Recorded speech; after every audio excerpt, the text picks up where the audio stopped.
Whaatalawhatu talafo le nei tae au Ismail whaafonga o tala o le aso lulu.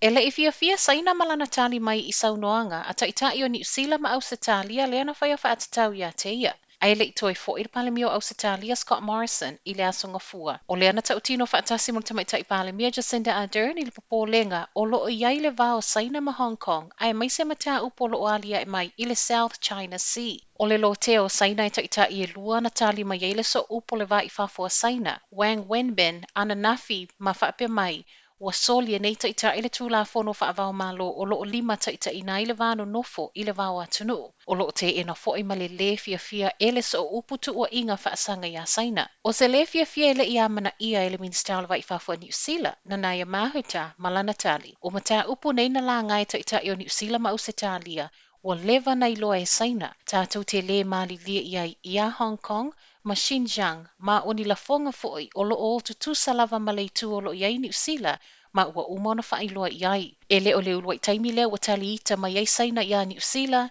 ma o se tali ua sauno ai le taitai o le atunu o Jacinda Ardern, e le o whaate ia, ma o le alava na whaatari iai. Ua mai a sia e le taitai o le atunu o le tele o vaenga o Canterbury ua whaaleangaina, ma o le ua whailoa, le lima se lau wafe tā la mo le au whaila fumanu ma le au whai whaatoanga. Whailoa mai le minisau whaatoanga Damien O'Connor o lea fesoasoani o le aanga I sa o lea ia I lātou o lo o langolangoina I lātou wā whaina. Whailoa le tamaitai pāle mia mai lana asia singa na whaia mai lunga I le ea. O le toa tele o le au whai whaatoanga ma le au whai la fumanu. Ua whaaleangaina uma whaaputunga na tu ese mo le tau malulu. E le ngata I leo au wala ma whale o ainga, ma e te le lava se ngā luenga toi whaaleleia. E se mai le ai mai lungo le ea, o le a foina asia le minister ia o Connor Canterbury, ma tala noa mai lātou inisi o au wala e fesoasoani e tuai le malo. A o tala noa inisi au wala e toi whaatu lai mai ei Canterbury ma ona vaenga o whaaleangaina, sau noa le taitai o le atunuu, o le toi whaalelei o le au wala lau papa e so o ai femalagaiga a o tapunia I le au wala I Ashburton, o le mana onga lea o lo mua I le lisi. To o se lau isi tangata faigaluega Faaopoopo le vaenga o femalagaiga Niu Sila wa iai, a o tapena I le tapunia o lona ofisa I Beijing. Silia ma le tolu se lau avano faigaluega le ofisa o femalagaiga o loo I atunu I fafu, na tapunia ono le koviti, peitai, na whaatuai ona toe Faaopoopo isi tangata ngā lulue ono o tūlanga tautupe. O le asona nafi na whailo mai iai o le whai unga o le masino Iulai, lea ua fuafua le a tapunia I le lalai Beijing, le o loo ngā lue I nai talo sanga o visa, ma ua Faaopoopo ai le lisi o la lana tapunia I le amatanga o le tausanga nei I Mumbai, Manila ma Pretoria. Ai ele I saule koviti o le la lale nei Beijing na whaia whai unga o le afa o talo sanga mo visa le tu mau. Ta sile la la lea ele o tapunia o loo whai unga o talo sanga mo visa. O le la la lea I Samoa. O le lua masi na talo ai e tu sama report e leitio a Niu Sila o lea whaato a ilo talo sanga o visa na tau a au ia au kuso o le lua fesfuluiva. O le toa tele o lau whaingaluenga fau Faaopoopo o I lātou o loo ina talo sanga o visa.